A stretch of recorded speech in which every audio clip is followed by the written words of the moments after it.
Nah, ada yang kemudian menganalisis ulama, jarak itu pun harus dilihat masyakohnya juga. Karena dulu 80 kilo pakai unta, kan? Atau jalan kaki. Unta kecepatan berapa? Standar rata-rata itu paling cepat 60-70. Ya, biasanya 30. Kalau santai banget 10-20. Itu kan? Nah, nyampainya kapan? Antum dari sini mau ke Bandung pakai unta.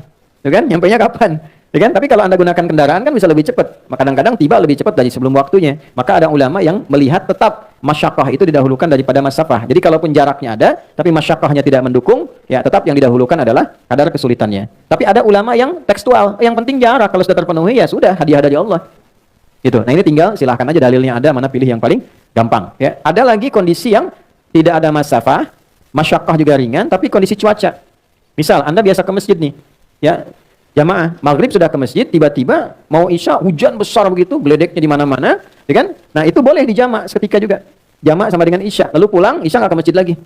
Itu sudah masuk, itu sah, boleh dilakukan. Itu ada hadisnya juga yang tersambung dalam riwayat Madzhab Maliki itu dijelaskan dengan sangat detail. Kemudian, kalau zuhur berapa rakaat? 4. Asar berapa rakaat? 4. Kalau saya jamak, dahulukan asar, takdim ke zuhur, ditunaikan 4-4. Maka disebutnya namanya jamak kamil. Sempurna. 4 rakaat. Jelas ya? Yang kedua, ada kondisi, ini saya sedang nunggu nih pesawat. Saya mau berangkat. Sudah di Halim atau di Soekarno-Hatta, nunggu, kalau saya paksakan 4, saya ketinggalan pesawat. Ya? Maka apa yang terjadi? Ya, wa idza darabtum fil ardi falaysa 'alaikum junahun an taqsuru minas shalah. Quran surah keempat ayat 101. Tidak ada salahnya kalau engkau khawatir dalam perjalanan, engkau mengkosor. Kosor itu mengurangi, memotong. Ya, dikurangi itu jumlahnya mesti genap, harus selalu genap. Jadi yang ganjil nggak bisa dipotong, dibagi 2. Ya, zuhur jumlahnya berapa? 4. Bagi 2 berapa? 2. Hasilnya harus genap, paling minimal 2. Boleh. Ya, maghrib berapa rakaat? 3. Bisa nggak dibagi 2? Tidak bisa. Jadi nggak bisa dikosor maghrib, nggak ada 1,5. Oke? Subuh berapa? 2. Sudah batas minimal, nggak bisa dikosor lagi. Udah 2, dikurangin lagi gitu kan? Nggak bisa. Ya, dan akhirnya pun jadi ganjil 1 kan? Maka jumlahnya yang bisa dikosor cuma 3 waktu. Zuhur, asar, dan isya. Nah, kosor itu ada yang sifatnya tunggal, ada yang sifatnya jamak. Misal, saya mau kosor nih, zuhurnya karena perjalanan, tapi saya nyampe Semarangnya bahkan sebelum asar.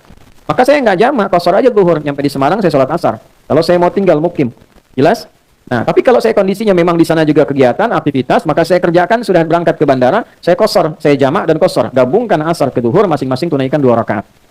Saya hadir di sini mengajar, saya kan lagi pergi nih, safar, jalan.